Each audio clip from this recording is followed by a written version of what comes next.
और मार्केट पर नज़र डालते हैं। लेकिन इस बार बाज़ार पर नज़र डालें तो आज हम देख रहे हैं कि यहाँ पर थोड़ी गिरावट देखने को मिल रही है और हम देख रहे हैं कि लगातार 14 दिन की तेज़ी के बाद आज बाज़ार में तेज़ गिरावट है। बाज़ार को किस चीज़ की चिंता है, जानते हैं अभिषेक सत्यव्रतन से। अभिषेक, बताइए।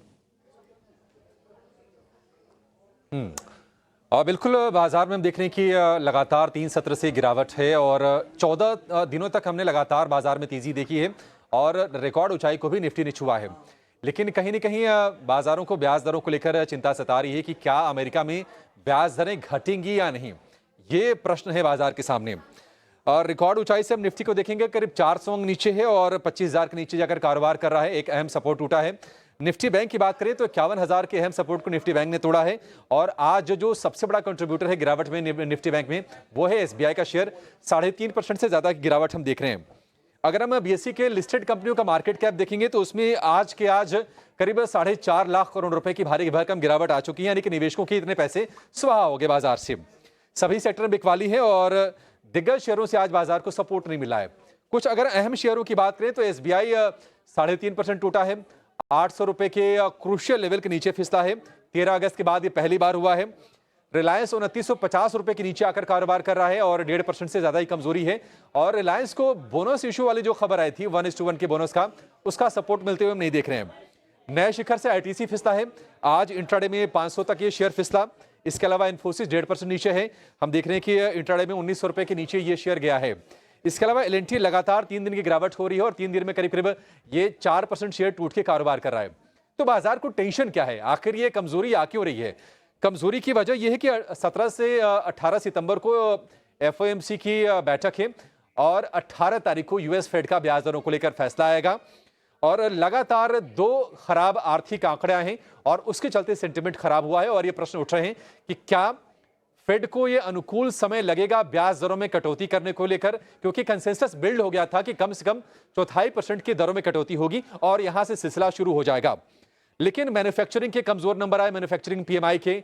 इसके बाद हमने देखा कि प्राइवेट पेरोल के कमजोर नंबर आए, अनुमान से खराब नंबर आए और उसके चलते निराशा बढ़ी है, तो चिंताएं बढ़ रही हैं।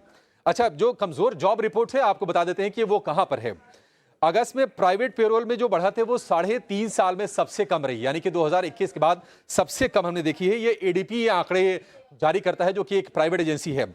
निजी एम्प्लॉयर ने 99,000 नौकरियां दी हैं, जबकि अनुमान था 1.5 लाख का, यानी कि अनुमान से काफी ज्यादा कम। इकोनॉमिस्ट को यह उम्मीद है कि 1.5 लाख तक की नौकरियां आएंगी। लेकिन आज जो नजर आएगी, आज जो जॉब रिपोर्ट आने वाली है, सरकारी आंकड़े होंगे, ये काफी हद तक तय कर देंगे कि यूएस फेड की दिशा और यूएस फेड की सोच यहां से क्या रहती है दरों को लेकर। क्योंकि नॉन फार्म पेरोल के आंकड़े आएंगे। नॉन फार्म पेरोल 1,61,000 बढ़ने की उम्मीद है और बेरोजगारी दर के मोर्चे पर भी थोड़ी अच्छी खबर आ सकती है कि अनएम्प्लॉयमेंट रेट थोड़े से सुधार के साथ 4.2% रहने की उम्मीद है। हालांकि पिछले दिनों जो आंकड़ा आया था मैन्युफैक्चरिंग पीएमआई का, उसने सेंटिमेंट को थोड़ा सा डैम्पन किया था। आपको बता दें कि अगस्त में मैन्युफैक्चरिंग पीएमआई घटकर 47.9% पर 9 पर आ गया, जबकि जुलाई में ये 49.5 था। 50 के नीचे का कोई भी आंकड़ा यानी कि कॉन्ट्रैक्शन। दिसंबर 2023 के बाद मैन्युफैक्चरिंग पीएमआई का जो आंकड़ा है वो सबसे कमजोर है और हम देख रहे हैं कि अमेरिका में उम्मीद से कम बिक्री हो रही है कंपनीज की। इन्वेंट्री लेवल गोदामों में लगातार बढ़ रहे हैं। नए ऑर्डर की कमी के चलते जनवरी के बाद पहली बार प्रोडक्शन घटा है कंपनीज का। इसके अलावा नए ऑर्डर की कमी है। अगस्त में नए ऑर्डर में जो कमी है उसमें 14 महीने की सबसे तेज गिरावट है। यही नहीं, एक्सपोर्ट ऑर्डर की जो रफ्तार है वो 1 साल में सबसे वो कम रही है। तो ये चिंता की चीजें हैं, एक तो कमजोर जॉब रिपोर्ट और दूसरा मैन्युफैक्चरिंग में गिरावट। अगर हम दुनिया भर के बाजारों की बात करें तो भारतीय बाजार रिलेटिवली बेहतर प्रदर्शन कर रहे थे बाकी दुनिया के मुकाबले। आज कमजोरी के गिरफ्त में थोड़े ज्यादा आए हैं। लेकिन इस हफ्ते की बात करें, जापान का बाजार निkkei करीब करीब 7%, नेस्डेक इस हफ्ते करीब 3.25% गिरा है। अगर हम डाउ 30 की बात करें तो करीब 2% के आसपास की। हांगकांग का बाजार यानी हैंगसेंग करीब 2.25%, निफ्टी में करीब 1.5% और लंदन का बाजार फुटसी वहां पर भी 1.5% के आसपास की गिरावट है।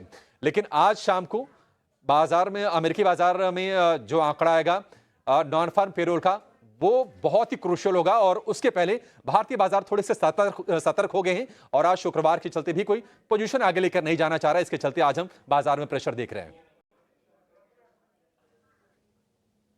बिल्कुल। तो ये कुछ सटीक एनालिसिस, कुछ फैक्ट्स और फिगर्स के साथ हमने आपको बताया कि बाज़ार में किस वजह से ये चिंता बनी हुई है। और ना सिर्फ भारतीय बाज़ारों में, हम देख रहे हैं कि दुनिया भर के बाज़ार इस वक्त कमज़ोर हैं। एशियाई बाज़ारों में भी दबाव यहाँ पर इस वक्त देखने को मिल रहा है। हमारे अपने फैक्टर्स तो हैं ही, बड़े स्टॉक्स जो बड़ी कंपनियां हैं उनको लेकर भी कुछ कंसर्न्स हैं, और ग्लोबल मार्केट भी से भी कुछ एनकरेजिंग साइंस निकल कर नहीं आ रहे। वहाँ पर भी सुस्ती का माहौल है, जिसके चलते बाज़ार में आज गिरावट देखने को मिल रही है।